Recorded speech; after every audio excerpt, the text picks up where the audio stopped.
Amen. Praise the Lord. Ayan na, ulang na lang ay preaching ah. Magandang hapon po sa ating lahat sa pagpapatuloy po ng ating series of the parables.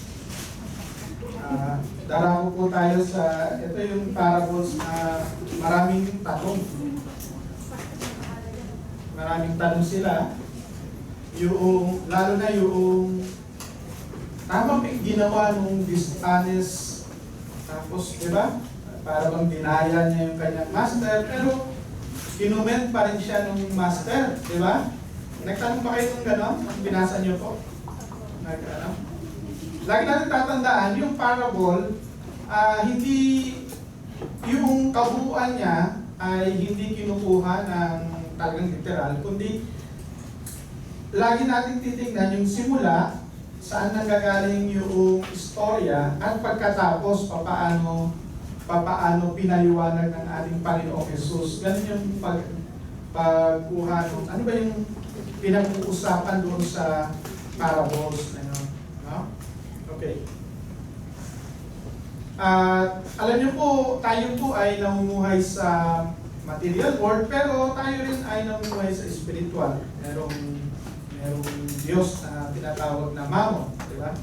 Pero meron namang true God. Okay. So sa hapon na ito, pag-aaralan natin, ano ba gagawin natin? Ano kaya gagawin natin pag yung ating resibo manalo ng ano kaya gagawin mo ron? Di ba? Ano kaya gagawin mo ron? Iibutin mo buong mundo, di ba? Magpapa-beauty, pupunta ako kay Vicky Bello, di ba? Pwede rin, no? So, ang pag-uusapan natin ngayon, what to do with worldly wealth. What to do with worldly wealth. Okay. So, yung istorya, nabasa na naman natin, nabasa na ng kapatid. Meron lang akong ilang bagay na tingnan natin. Ang sabi ron, yung manager ay inaas na mag-give account, di ba? Magsusulit. Alam niyo po, hindi lang naman siya ang magsusulit talaga. Sa totoo lang, darating ang panahon na tayong lahat ay magsusulit sa Panginoon. Di ba? Aharap tayo sa Panginoon. Ano ba yung ginawa natin sa ating buhay? Ano ba yung ginawa natin sa mga bagay na pinagkatiwala niya sa atin? Lagi natin tatandaan, tayo po ay mga katiwala lamang. Amen ba ron? Amen. No? Kapag sinabi mo na yaman ko to, meron akong ganito, meron akong ganyan, medyo magtatanong tayo, ano ba yun? Yun nga ba talaga ay sa atin o ito ba ay ipinagkatiwala lamang ng Diyos sa atin? Kasi sa totoo lang, yung buhay naman natin ay parang usok lang na yan ngayon, bukas ay wala. So yung manager ay hindi na siya magiging manager dahil nga napag-alaman, may bulong-bulungan na hindi siya honest. No? So na-accuse siya of wasting yung possession. Pero yung manager, nag-isip naman, ngayon ganito na mangyayari sa akin, medyo siguro may edad na siya, anong gagawin niya ngayon? Okay, sabi niya noon, when I lose my job here, people will welcome me into their house. I know what I'll do so that when I lose my job here, people will welcome me into their house. So he called in each one of his master debtors. No? So yun na, ginawa niya na yung siya lang ang makagagawa. Inayos na niya yung mga records, di ba? At parang nagtatanong, tama pa yun o mali? Yung istorya kasi ay hindi patungkol doon sa pag-aayos o pag-fix nung manager, kundi papaano mo ginagamit yung mga resources at mga opportunities na meron ka o maging yung position, no? Sabi rin ng isa, 800 gallons of olive oil And then sabi no, take your bills in that quick and make it 400. Kalahati na kagad. Tapos meron na naman yung second. Magkano? Yung 1,000. Ginawa niyang 800 na lang. Okay? Ang nakakapagtaka, yung master, kinument pa siya, di ba? Hindi kayo nagtaka na nung pinapasa niya. Sabi, di ba? Oo. Bakit daw? He acted shrewdly. At sabi ni Jesus Christ, yung mga tao raw, for the people of this world are more shrewd in dealing with their own kind than are people in the light. Sino ba yung people in the light? Ako, ikaw, lahat ng naglilingkod sa Panginoon, tayo po ay tinatawag ng mga tao sa kaliwanagan. At minsan talaga, bilang mga tao sa kaliwanagan, tayo ay mahina, lalo na doon sa pag-handle ng yaman. No? Okay. Ngayon, tignan po natin, ano ba yung makikita natin dito? Tignan natin yung after, yung pagkatapos po na gawin noong manager, pagkatapos ikwento ni Jesus yung pangyayari, yung parable, paano niya ito pinaliwanag. Okay, sabi ni Jesus Christ, sabi roon sa verse 9, I tell you, use worldly wealth to gain friends for yourselves. No? Tayo pong lahat ay merong kanya-kanyang yaman. Meron tayong kanya-kanyang yaman. Meron tayong talento, meron tayong oras, meron tayong yaman sa skills, di ba? Meron yan eh. Ngayon, ang tanong, ano ang gagawin mo sa mga bagay na yon? Doon sa verse 4, ang sabi dito, pagka ginawa niya yon, pag nawala na siya ng hanap buhay, tatanggapin siya ng mga taong kanyang tinulungan. Tama ba yun? No? Pag ginawa mo ito, mayroong mga taong makakaalala sa akin, na aking mga natulungan. Alam niyo po, like, para itong prodigal son, no? Yung prodigal son ay nagtuturo ng stewardship at papaano yung prodigal ay he wasted yung master's good. At ganito rin ang nangyayari dito. Merong paglustay, merong mga nawala. Okay. Hindi ko kinumen ni Jesus Christ yung cheating. No, hindi ko kinumen niya yun. But ang kinumen niya ron, making good of his opportunity and his position to help yung tao. Kasi siya ay nasa position, siya ay may opportunity. Di ba? Pwede niyang patawan ng mas marami yun. Bakit? Kasi siya yung nagsusulat eh, di ba? Siya nagre-record. Pwede niyang hingaan ng lagay. Pero hindi niya ginawa. Bakit? Tinulungan niya. No? So, ginamit niya yung kanyang position and opportunity to help people. No? Sabi pa rito, tayo po ay tinuturuan to use wealth to gain friends. No? Tignan natin na yung mga yamang pinagkatiwala sa atin ng Panginoon ay magamit natin to gain, no? Use our wealth, position, and opportunities wisely. At paano nagiging wise yun? Nagiging wise yun kung yung mga bagay na yun, yung oportunidad, yung position natin, at yung ating wealth ay gagamitin natin to win people, to gain friends, to strengthen relationship. No? Hindi tao ang ginagamit, ang yaman ay ginagamit para sa tao. Hindi tayo gumagamit ng tao, hindi natin dapat gamitin ng tao. Ang tao ay pinaggagamitan ng ating yaman. Okay.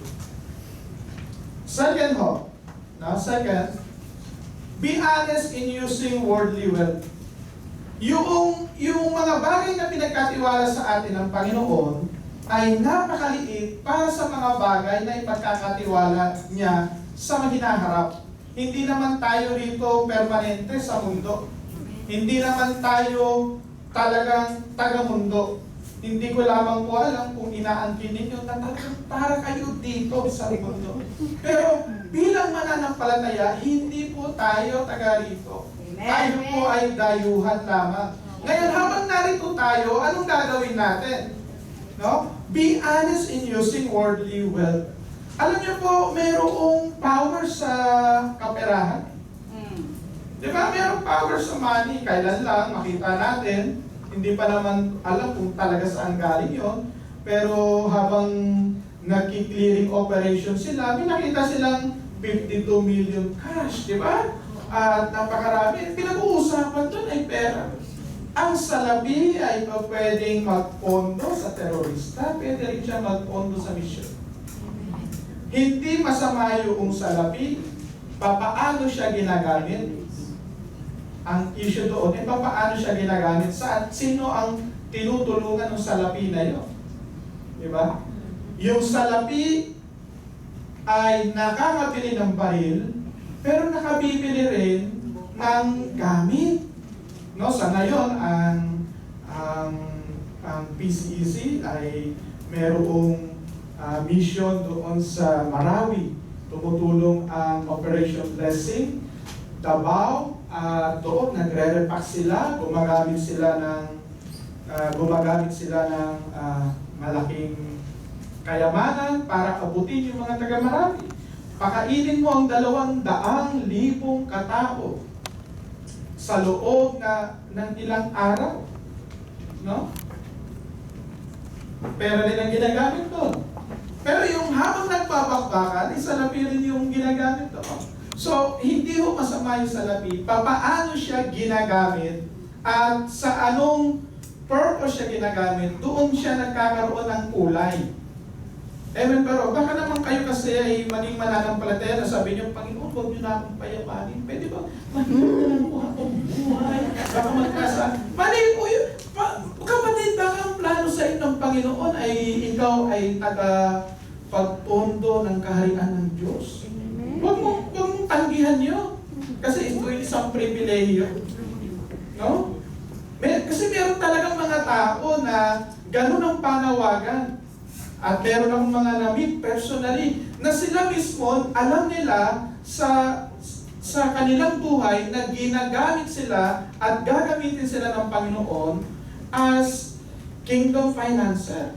No? Na alam nila na pinagkatiwalaan sila ng Diyos ng napakalaking yaman, hindi para sa kanila, kundi para paglingkod nila sa kanilang Diyos. No? At para tayo mapagkatiwalaan ng malaki, ang sinasabi ng Panginoong Jesus, be honest in using worldly wealth. If God is our master, then money will be our servant. If God is our master, money will be our servant. And we will use yung resources ng Panginoon for His will. Okay? So, yung admonition ng Panginoon, ang unang admonition niya, di ba, is use it wisely. Ngayon naman is be honest. Hindi lamang wise, kundi be honest. Whoever can be trusted with very little can also be trusted with much. And whoever is dishonest with very little will also be dishonest with much. Maging matapat ho tayo. No? Maging matapat ho tayo, malaki man o maliit. At kung habang maliit ho tayo, minsan kasi ganito ang attitude ng mananampalataya. No? Meron palang mga ganitong mananampalataya ang attitude. Hindi lahat. Sabi nila, magkakaloob lamang ako. Pag pinagpala na ako ng Panginoon. Yan, gano'n, di ba? Meron gano'n? Nakarinig na kayo ng gano'n? Huwag mong tingnan ang katabi mo, hindi yan. No? Pero minsan may ganoon, di ba? Pero sabi ng Panginoon, pagka matapat ka sa maliit, magiging matapat ka sa malaki. Para mapagkatiwalaan ka ng malaki, pagkatiwalaan ka muna sa maliit. Amen. No, di ba? Kasi minsan pagka malaki na, hirap mo ng bitawan. Di ba? Kunyari, no? Na ikaw nga yung nabunod, yung ano mo. Ang laki noon, baka nagbibilang ka. Ako, gagawin ko. Di ba? Nasa 800, ano yun, di ba? Oo, kasi, ay ano pala, 1M pala yun. Yung ika 10% nun, di ba? Ako. Oo. Sumasakit. Di ba? Hindi, parang ano yan eh, parang itlog na hindi pa na ipapanganak na itlog, binilan mo na yung sisiw. Diba? So mga kapatid, wag ho nating bilangin ang nawawala sa atin, bilangin natin ang mga pumapasok na pagpapala sa atin. If God is our master, then money will be our servant. Amen ba ro? Money will be our servant. But if God is not our master, then we will become the servants of money. And money is a terrible master. Money is a terrible master. Alam niyo ho, wala akong tulog nung umalis si B kasi pag uwi ko sa bahay, biglang lumabas sa newsfeed ko. Kaya nga, uy, merong ano sa Resort World. Tapos Resort World katapat ng NAIA 3 at doon pa. Nandoon yung aking panganay, magsusundo kay B. At sabi niya, Papa, ano na nga rito eh? Hindi na pumapasok, hindi na nakakapasok yung sasakyan. Buti nakapasok sila. Tapos may kita mo, may nakikita nila siguro yung mga firemen, mga military, nakaikot. Sino hindi kakabahan? Diba? Oo, di ba? Sinong hindi kakabahan? Yung dalawang babae sa buhay ko yun, di ba? Panganay at ano. Hindi, kasi nga. Di ba? Kaya, ano yung root ko? Ano yung root? Panganay na lang.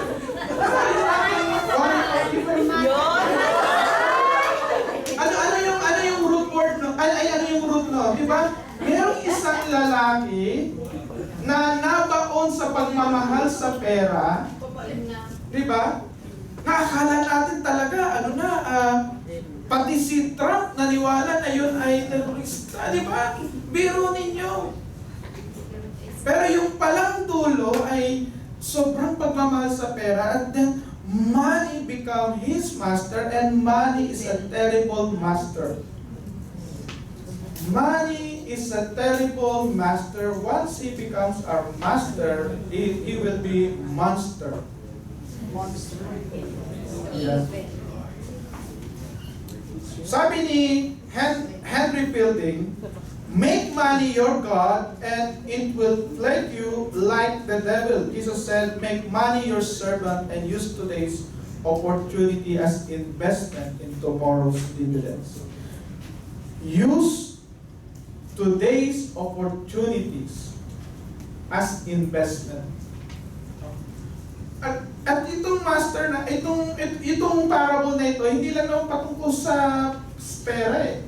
Kundi, siya ay mayroong posisyon at siya ay mayroong oportunidad. Paano niya ginamit yung kanyang posisyon bilang maniningil at paano niya ginamit yung oportunidad na yon na tumulong imbis na tulungan yung kanya sarili. Di ba? Kasi pwede, mawawalan na ako ng trabaho, kotongan ko nga itong mga taong to para magkaroon ako ng pondo. Pero hindi niya ginawa. Ang ginawa niya, tinulungan niya yung mga tao na yon para pagdating ng araw ng mga ilangan siya, meron siyang mga friends na tutulong sa kanya.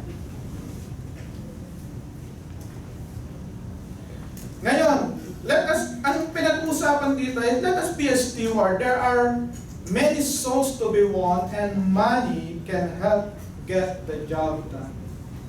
No? Halimbawa na lang, yung magpakain ka sa 3,000 katao doon sa isang area. Kasi per area naman yan eh. No? Yun, nararanasan ko yun, nararanasan namin. No? Para ka makapagpakain doon, una, kailangan magpakain ka muna ng mga volunteers kasi mga volunteers magre-repack, mag-aayos, tapos gagastos ka sa pagpunta doon, no?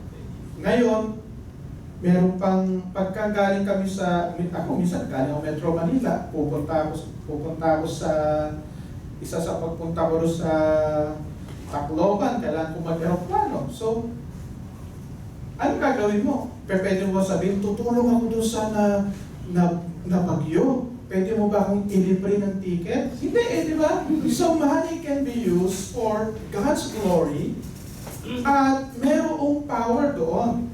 Ngayon ang tanong, paano ginagamit yon? No? The key is faithfulness. The key is faithfulness. The unrighteous mammon is the least. No? Ang pagiging faithful natin, no? Yung money ay temporary, pero yung riches na pinagkakaloob ng Diyos ay eternal. If we use God's wealth sa kanyang kalooban, no, makikita natin na siya yung magtutuloy-tuloy ng pagpasok ng pagpapala. Bakit niya itutuloy ang pagpapala mo kung gusto mong maging drunk? Kasi tayo po bilang mananampalataya ay hindi ho drunk. Tayo po ay alulod. Anong kaibahan ng alulod at drunk? Yung drunk mapupuno. Yung alulod patuloy na dumadaan. At bilang mga mananampalataya, mas i-desire mo natin na tayo maging alulod. Maganda sa English, yan ibig sabihin channel, di ba? Pero sa alulod yun, di ba? Yung alulod, dinadaanan ka. Habang dumadaan nyo, inaalaw mo na magamit ka. Para saan? Para doon sa mga sasalong timba, di ba? At ganun mo tayo. Nawamakita mo natin yan. Be honest in using worldly wealth. No? Be honest in using worldly wealth. Third po, ano pa po yung ginawa ni Jesus, no? Anong ginawa ni Jesus? Serve God. Ang sinasabi ko ng salita ng Diyos, yung third admonition ni Jesus Christ, ay to be wholly devoted to God. Serve Him with single heart, single mind, no? Maging devoted tayo sa Panginoon. We must serve God. At habang nagsaserve tayo sa Panginoon, we are storing up treasures in heaven. Nag-i-store tayo ng treasures in heaven. Ano ang gagawin mo sa wealth na pinagkatiwala sa iyo ng Panginoon? Hayaan mong magamit ka para sa pagpapalawak ng kaharian ng Diyos. No? Ang sabi ho, we cannot love or serve two masters. No servant can serve two masters, either he will hate the one and love the other, or he will be devoted to the one and despise the other. You cannot serve both God and money. We cannot serve both God and mammon. Let us only serve God and use money. Diba? Let us not use God. Ang problema kasi sa mga Pharisees, they use God and they serve money. They use God so that they could gain wealth. And then they use people. Ang sinasabi ng Panginoon, you serve God. Dapat ang puso't isip natin nasa Panginoon. Yung mga Pharisees were outwardly pious. Now, outwardly, makikita mo sila sa labas, napakabanal. Outwardly, they are pious, but their hearts are filled with covetousness. No, nagko-covet sila. At ano ang paniniwala nila? Ang paniniwala nila is that wealth was a sign of God's blessing. Ang paniniwala nila, the more you have, ay nagpapakita lamang na ikaw ay pinagpala talaga ng Diyos at ang Diyos ay sumasa iyo. Ngayon may problema ho sa paniniwala na yun.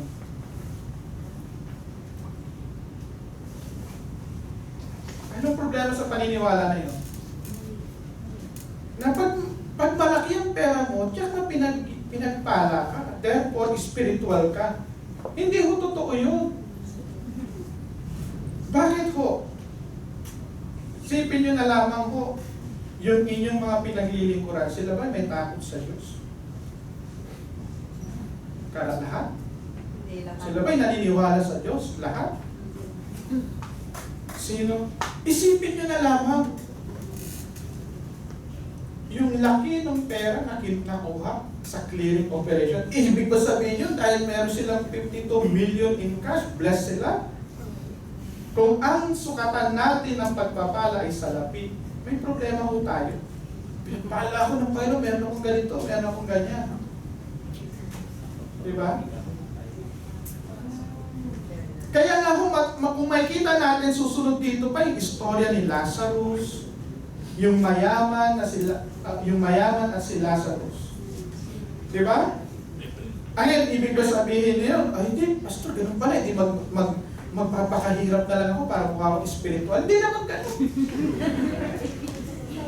Kasi sa lingkod ng Panginoon, merong mga Juan Bautista na namuhay na talagang hiwalay sa karamihan, nagbihis na talagang bihis na walang danga, walang karangyaan, payak. Pero meron din siya mga lingkod na Solomon, David, mga hari. Parehong mga lingkod ng Panginoon yun.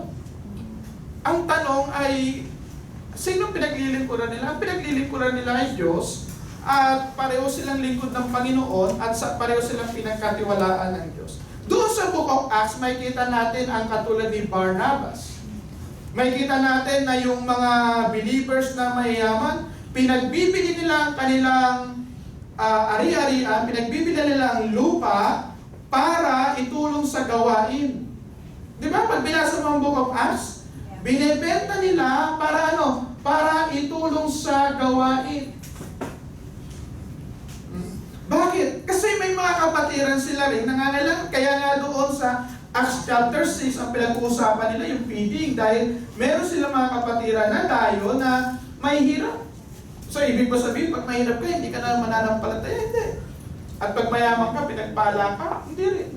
Ang ibig sabihin lang, sa ating kapanahunan, hindi sukatan ang yaman ng sanlibutan. Kundi kung ikaw ay pinagpala, ano ang gagawin mo sa pagpapala mo in relationship with your brothers, sisters, and the cause of the gospel of Jesus Christ. Amen. Ano ang gagawin mo patungkol doon? No? Si John Piper noong June 2015, merong magandang tweet patungkol doon. June 2015 tweet niya ito. Sabi ni John Piper, God does not prosper a man's business so that he can move from a Ford to Cadillac. Ganda, no? Ano sabi niya? But so that unrich people can be rich with the gospel. Ulitin natin. God does not prosper a man's business so that he can move from a Ford to a Cadillac, but so that unrich people can be rich with the gospel. That was John Piper tweet, October 8, 2015. October 8, 2015. Nag-tweet siya na doon. Minsan nagagalit mo ng maayos yung social media. Amen. Amen? Amen. Yan ang mga kinopost, di ba? Yan ang mga kinopost na, nire-repost na. Sinishare. Nakuha ho natin, tayo bilang mananampalataya, ano ba yung pinagkatiwala sa atin? Nais ng Diyos na i-enjoy natin yung mga pagpapala. Pero hindi lamang yun. May parte dapat doon ng pag-iisip, papaano maisusulong ang kaharian ng Diyos. Papaano mapapalawak ang kaharian ng Diyos. Why is our Lord so concerned about the way we use money? Because money is neutral. Money is neutral. Amen?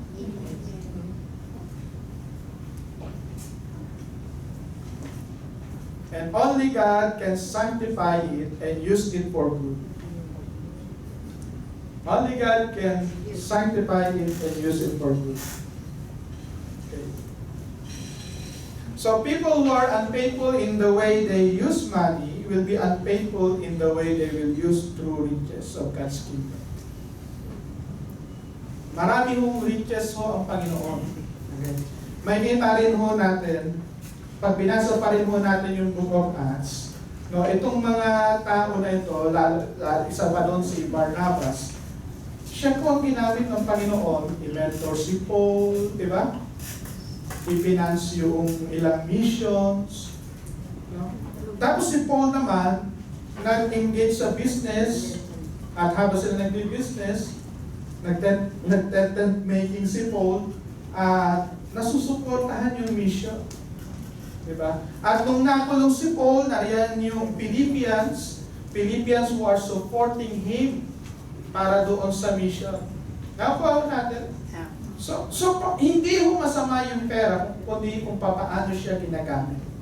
And let us use money so that yung cost of the gospel ay ma-push forward. Amen ba ron? Ang napakalaki ho ng panawagan mo ng Panginoon. The Lord doesn't call us for Taipei or Taiwan alone. Yung gospel of the kingdom, ang sabi ho, will be preached to all nations. At wag mo natin limitahan yung maaabot po ng ating gawain. Amen ba ron? Amen. Ngayon, ang pinakahuli, ang sabi mo ni Jesus Christ, i-compare mo natin, sabi rito, the Pharisees who love money heard all this and were sneering at Jesus. Ano yung Pharisees? Ang ganda ng pagkaka-translate dito eh. They love money.